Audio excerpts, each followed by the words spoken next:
Hi guys, good morning. Welcome back to my channel. So guys, alam niyo ba ngayong araw na to? Ay hindi.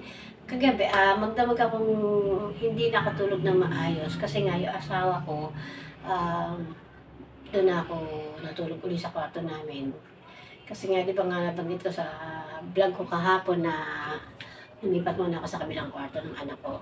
Dahil nga nagkaroon na naman siya ng sumpong. So, bumalik na naman ulit ako kagabi kasi nga naawa ako dahil wala siyang kasama. Sabi niya sa akin, balikan ko daw siya, doon ka raw, samahan ko daw siyang matulog. And then, bumalik ako. Actually, ayoko kasi matulog sa kwarto namin kasi nga, unang-una, sumasakit yung mga braso ko, yung mga ano ko, ito. Dahil nga magdamag kami naka-aircon. So, parang feeling ko, sumasakit yung mga kaso-kasukat ko. Kaya mas gusto ko matulog sa kabilang kwarto kasi anak ko ayaw din ng aircon. And then, kagabi, halos hindi ako nakatulog talaga guys. Kasi um, magdamag niyang iniinda yung kalahati ng mukha niya dito kasi nga, mga sabi ko na parang nagkaroon siya ng zoster sa ulo, sa mukha. So, magdamag siyang hindi natulog. And umiiyak siya dahil nga yeah, dahil nga sumasakit yung mukha niya. So ang bala ko nga bukas ay hindi pumasok muna guys kasi nga gusto ko siyang ipa-check up. And kasi ngayon nga guys, huwag mong stress ang sarili mo. Bukas sa Manila ako papacheck up kita para magkaroon ka ako ng ano yung mukha mo, yung ulo niya, magkaroon yung magamot ba? Pag gano'n. So, pumayag naman siya. Actually kasi, matigas kasi ang ulo, ayaw magpa-check up. Dapat kasi, matagal na siyang magaling.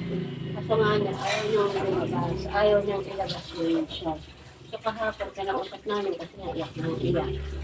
Yun nga, sabi namin, hindi siya magagamot kung hindi siya makapag-check up. So kaya kahapon, baka bukas, dalhin ko siya sa private doctor para mas mabilis. And makacheck up ko siya guys. So yun, ilang minuto, halos hindi rin ako nakatulog kasi halos maya, umiiyak, hindi ko kasi ingay-ingay. Tapos, pagkayari niya umiyak, nag-cellphone na naman, lakas-lakas. Tapos marinig mo naman, umiiyak. Then, alas 3 pa lang ng madaling araw, nag-good daw siya. Kaya alas 4, sabi ko wala pang bukas na tindahan kasi gusto ko rin tindahan. Eh, naulas na yung tinapay namin, meron na lang dyan na natira ng hulog kami ng grocery ng anak ko. Siguro hindi ko na natuloy. Bumangon na ako ng alas 4. Pinagluto ko na. Tapos, ayaw naman yun ng hotdog. So yun, pinagluto ko na lang siya ng mani. And then, saka nilagyan ko na itlog. So yun, alam guys. So yun, hanggang sa hindi na ako natulog ng maayos kasi nga wala na, hindi na ako inaantok. And kagabi kasi guys, kagabi kasi ang ano ko, natapos ako ng alas 10. Naglaba ako actually naga. Dahil nga, siyempre, meron pa rin akong pasyente. Hindi ako hindi ako makatapos ng trabaho kaagad-agad ng paglalabas. So, natapos ko siya ng alas 10 ng gabi. Alas 10 talaga ng gabi. Talagang pinilit ko siyang tapusin. Kasi, ayoko na yung may babalikan ako. Tinapos ko na lahat ng labahay ko kahapon hanggang sa sabi ko. And then, binabad ko na rin sa downlit.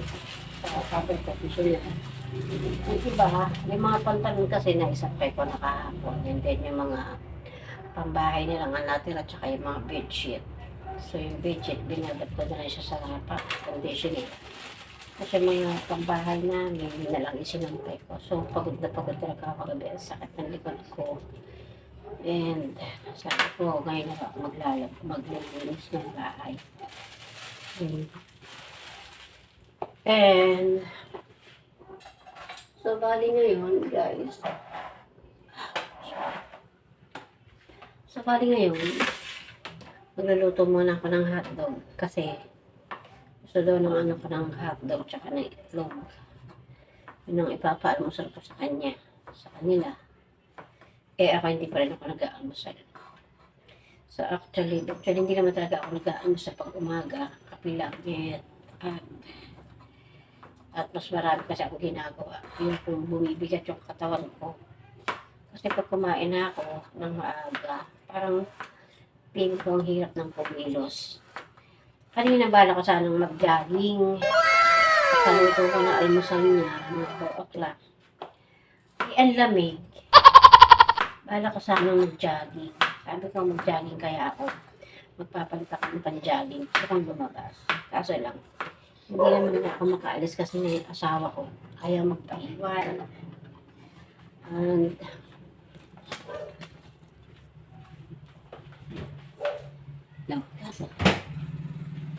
so, ayaw niya paiwan. And, hindi ako makagalaw. Kasi nga, iniiyakan na.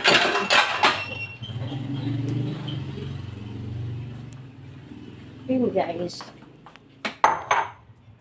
Iiyakan ako. Di ng kamay ko guys. Dahil sa Clorox. Lang. Sa ibang araw na lang. Marami pa namang para oras. At saka siguro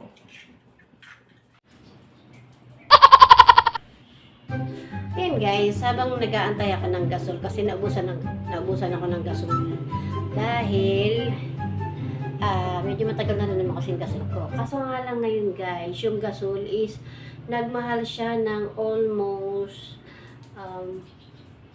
siguro mga 30 pesos nagmahal siya or higit pa. Kaya wala pa yung nagde-deliver ng gasol, nasa palengke pa rin siya. Kaya eto ang aking peg, waiting for muna at ako habang ako ay naglilinis muna ng bahay. So guys, ito yung ginawa kong flowers nung nakaraan na yan siya. See? Itong aking flowers na. Ito sana ibala ko sanang iregalo. Iregalo ko sana siya, pero marami pa naman ako guys na ipangre-regalo dito. Meron pang isa. Yan. So ito sila. So yan guys. Ito yung aking mga collection. And this one. So bala ko sana siyang iregalo. Yan. Pero hindi ko pa alam kung kanino. So yan. Kung sino may gusto, ipangre-regalo ko to guys. Ayan. Blue na may white basket. Ayan. Regalo ko siya. At ito naman yung red.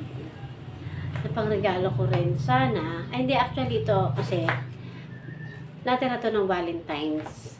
So hindi na siya nagalaw kasi hindi naman kasi ako nagtitinda sa labas. Naka-stock lang siya dito sa bahay. At ito pa, yung mga natitira kong aking mga paninda. Ayan guys. Meron siyang rose sa loob at saka chocolates. Yung chocolates, ibinigay ko na sa anak ko kasi nga baka langgamin. And ito yung mga frames. Yan. Ito guys. Yeah, so yung frames for Valentine's din siya. Yan. Pang Valentine's siya. Kasi baka mabasa. Oh!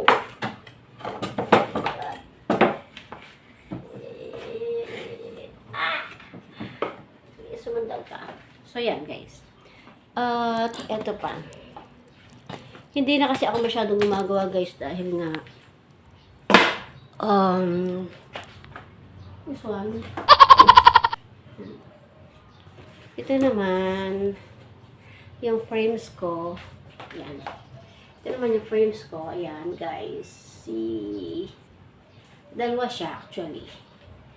Dalawa siya yung frames ko. Kasi hindi na ako masyadong gumagawa muna ngayon dahil nga napapansin ko pag gumagawa ako is nagkakaroon ako ng allergy. Nagkakaroon ako ng, alam mo yung pag nagkakat ako ng kinakat ko siya automatic yun, ang pati ng ilong ko.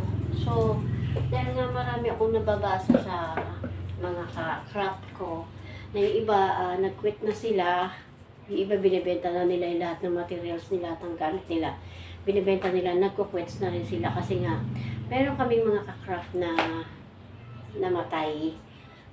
So, ang findings is dun nga nanggagaling. Sumusot siya sa baga, nalilanghap, o nagkakaroon sila ng asthma or ano. Something, wala naman akong asthma, pero yun ang napapansin ko every time na gumagawa ako. Kaya medyo mahal ko ang paggawa nito kasi nga nakasalalay dito yung health namin at saka hindi siya madaling gumawa. Dahil unang-una, kapag gumagawa ka, it takes time and hours. Aabutin ka talaga ng matagal sa pagpapagawa pa lang.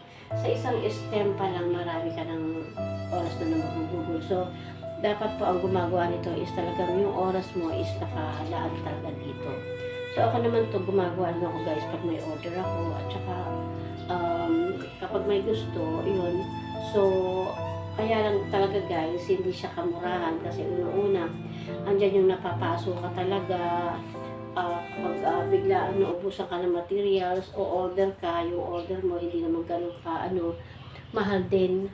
So, kaya may kamahalan din po ang pagbibenta namin ito. Mapapasok ka, mapupuyat ka, talagang So, namimili din kami ng mga materials. Kaya, yung mga materials ko naman, marami pa akong materials na kaka-deliver lang. Hindi ko pa rin siya nagagalaw.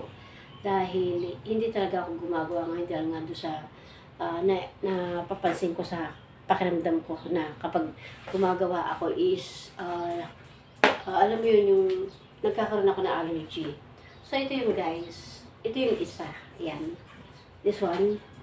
Ito yung isa. At ito yung isa. So, yan. Ang size nito is 8 by 12. Ang size na siya. Ayan siya. Maganda siya actually. Diba? Cute lang siya. Actually guys, ito order to sa akin ng isang client dyan sa kabila, sa Masisha. Client, order siya sa akin ng Christmas ng isang matandang lalaki na hindi ko alam kung taga saan siya. Kasi nakita niya yung tarpaulin ko. So, nag-inquire siya sa akin, sabi niya, gumagawa daw ba ako dito? Sabi ko, opo. Sabi niya, ikaw talaga ang gumagawa. Sabi niya gano'n. Maganda yan, mapamana mo sa anak mo kasi magandang libangan yan. Sabi ko, opo, mahilig din naman kasi ako sa halaman.